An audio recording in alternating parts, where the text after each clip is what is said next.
भारत बड़ा धार्मिक देश है और धर्म से हम लोग बहुत ज्यादा प्रभावित होकर और बहुत अच्छे काम करने के लिए खुद भी प्रेरित रहते हैं और दुनिया को भी, जब भी धर्म का वो बड़े आयोजन होते हैं उसमें पंडालों पे से बोलते हैं, लेकिन एक बार जमीनी स्तर पे आके देखना बहुत जरूरी है। लिम्पी डिजीज से पीड़ित गौ माता की सुध लेने की नहीं है किसी के पास फुर्सत।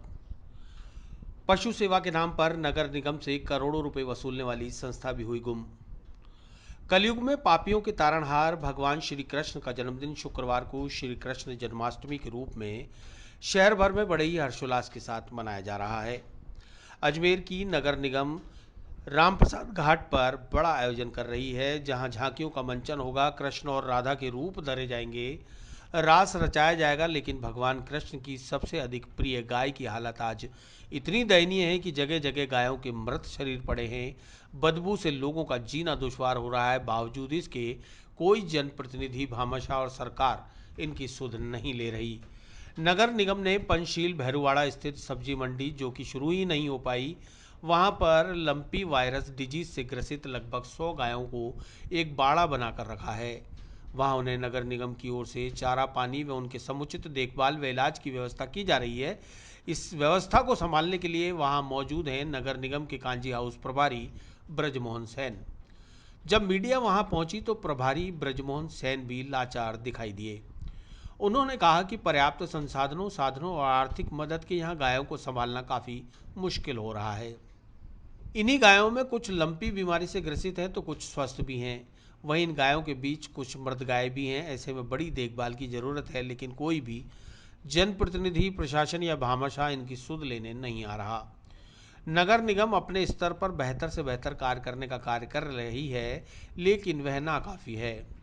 नगर निगम द्वारा 3 पारियों में 2-2 कर्मचारियों की यहाँ ड्यूटियाँ लगाई गई हैं और हमारे आयुक्त महोदय के अथक प्रयास से नगर निगम की तरफ से चारे की, पानी की और जो चिकित्सक की जो टीम है, टाइम से टाइम मतलब ये इनके इंजेक्शन्स वगैरह जो उपचार कर रही है वो है।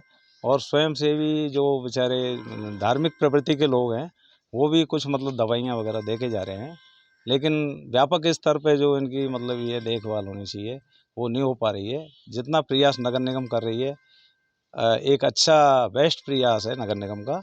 और जानवरों को एक स्वच्छ वातावरण भी मिल रहा है। यहाँ चारों तरफ खुला क्षेत्र है, साफ सफाई भी हो रही है, झाड़ियाँ भी कटवा दी हैं, बैरिकेटिंग भी नगर निगम ने की है। ये 2 दिन में सारा काम मतलब ये लाइटिंग वगैरह की व्यवस्था भी नगर निगम से पर्याप्त की जा रही है। और एक साइड की हम और व्यवस्था करवा रहे हैं, जो हमारे आयुक्त महोदय ने निर्देश दिए हैं कि भाई ये दूसरा वाड़ा भी अपने को जल्दी शीघ्र मतलब तैयार करवाना है, क्योंकि ये संक्रमित बीमारी बड़ी तेज़ी से फैल रही है। इससे ये कि बचाव ही एकमात्र उपाय है।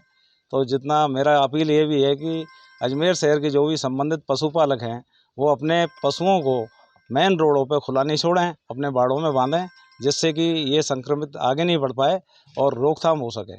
और समय पे उपचार, फिटकरी का जो घोल वगैरह उसका छिड़काव भी करें। साथ ही पानी को शुद्ध करने के लिए फिटकरी भी डालें उसमें। पशुओं से रिलेटेड कई यहाँ पे संस्थाएं काम कर रही हैं। पशुओं से रिलेटेड अभी तक इस तरह की कोई संस्थाएं हमारे यहाँ नहीं आई है। आगे एमएलए आया हो, कोई नेता या एमपी आया हो कोई मिलने? अभी तक तो ये 3 दिन होने को आ रहे हैं इसको, आइसोलेशन वार्ड को। कोई जनप्रतिनिधि नहीं आया ना? अभी तक नहीं आया। लगभग कितने पशु अभी यहाँ हैं? अभी एट प्रेजेंट में 100 पशु हैं, जिसमें एक गाय अभी मृत है। हमने 4 घंटे पहले फ़ोन कर दिया, उसको भी उठाने की व्यवस्था की जा रही है। अच्छा, ये लंपी डिजीज से पीड़ित सही पूछा जाए तो अजमेर शहर के जो नागरिक हैं उनको ये पहचान ही नहीं है कि संक्रमित पशु कौन सा है।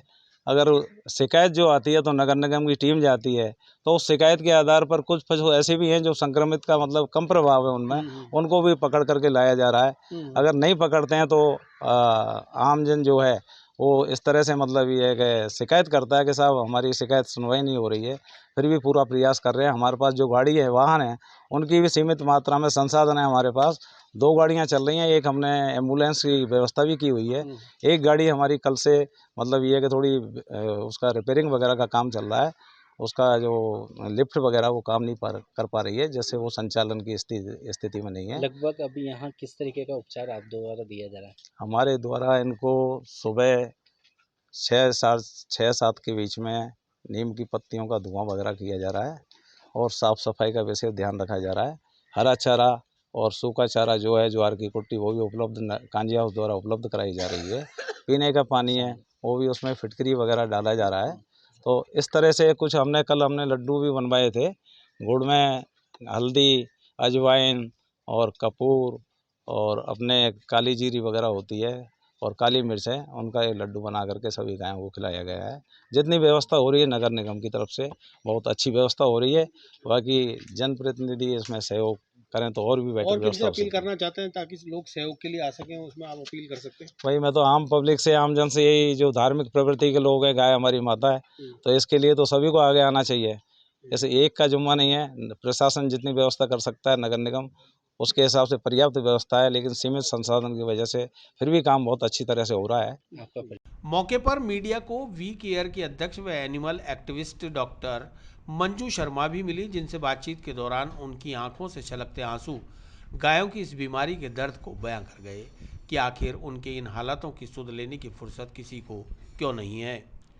उन्होंने कहा कि बड़े बड़े मंचों से गौ माता की सेवा के लिए हजारों लाखों रुपए का डोनेशन देने की घोषणा करने वाले आज कहाँ हैं। जिस तरह से मनुष्य पर कोविड का कहर बरपा था, ठीक उसी तरह गौ माता पर लंपी डिजीज का कहर आया है। उसी तादाद में गौ माताओं की मौत हो रही है, लेकिन केंद्र हो या राज्य सरकार या फिर समाज सेवी संस्थाएं उस पैमाने पर गायों की मदद नहीं कर पा रही जिस पैमाने पर कोविड में इंसानों की मदद की गई थी। पशुओं को बीमारी और क्रूरता से बचाने वाली कथित संस्थाएं भी विदेशी डोनेशन की आड़ में अपना काम चला रही हैं। उन्हें हकीकत में गायों की इस परेशानी से कोई सरोकार नजर नहीं आता। मैं अक्सर कांजी हाउस आती रहती हूँ, लेकिन ये लंपी की जो महामारी फैली है उसके दृष्टिगत मैं आज यहाँ पर देखने के लिए आई, तो थोड़ा मन में बहुत क्षोभ हो रहा है कि बहुत सारे लोग जो अपने आप को बहुत बड़े एनिमल एक्टिविस्ट, वेलफेयर एक्टिविस्ट्स बोलते हैं, वो यहाँ पे कभी नहीं आए। और यहाँ अफसोस की बात यह है कि जो गायें लंपी से ग्रस्त हैं उसके साथ ही कॉमन वाली भी गाय हैं, जो ऑर्डिनरी गाय हैं वो डल गई हैं और मृत पशु भी एक साथ ही हो रहे हैं। तो अभी मैंने ये सुझाव दिया था कि इनको जो थोड़े ठीक ठाक हैं उन्हें अन्यत्र शिफ्ट कर दिया जाए। यहाँ एक और शेड है उसके अंदर। आप रेगुलर जुड़ी रही हैं इन एक्टिविटीज से? हाँ, मैं तो वी केयर का प्रतिनिधित्व करती हूँ। अजमेर के अंदर 2002 में गठित संस्था की अध्यक्ष हूँ मैं। उसके बाद ऐसा अजमेर शहर के अंदर काफ़ी कहना है कि एक टॉल्फा नाम की एक संस्था काम करती है जिसमें बहुत सारे विदेशी भी लिप्त हैं, तो उसको यहाँ पर आना चाहिए था, क्योंकि उसके गाहे बगाहे छपास होती रहती है कि वो बहुत सारा जानवरों के लिए सेवा कर रहे हैं, लेकिन वो यहाँ पर दिखाई नहीं दे। वो केवल पैसा लेके 750 रुपये लेके नगर निगम से कुत्तों की नसबंदी में इंटरेस्टेड है। गाय उनके लिए हाँ, मतलब बीफ खाने वाले लोगों के लिए एक्चुअली ये गाय कोई महत्वपूर्ण बात नहीं होती है, तो वो वहाँ नहीं आएंगे। और कुत्ते के लिए उनको पैसा बड़ा हैंडसम अमाउंट मिल रहा है, वहाँ से भी कोई लोग नहीं आए ना। और दुख की बात है कि अभी जो लोगों के सिरमौर होते हैं, जो लोगों के प्रतिनिधि होते हैं, मुझे अभी मालूम पड़ा कि वो भी यहाँ नहीं आए। उनके इसमें व्यक्तिगत इन्वॉल्वमेंट से, क्योंकि एक प्रतिनिधि आते हैं तो बहुत सारे लोग पीछे आते हैं और भावना से नहीं तो दिखावे के लिए भी कुछ कर जाते हैं।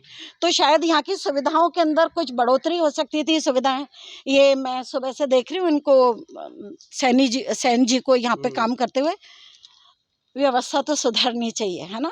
भारत बड़ा धार्मिक देश है और धर्म से हम लोग बहुत ज़्यादा प्रभावित होके और बहुत अच्छे काम करने के लिए खुद भी प्रेरित रहते हैं। और दुनिया को भी जब भी धर्म का वो बड़े आयोजन होते हैं उसमें पंडालों पे से बोलते हैं, लेकिन एक बार जमीनी स्तर पे आके देखना बहुत ज़रूरी है।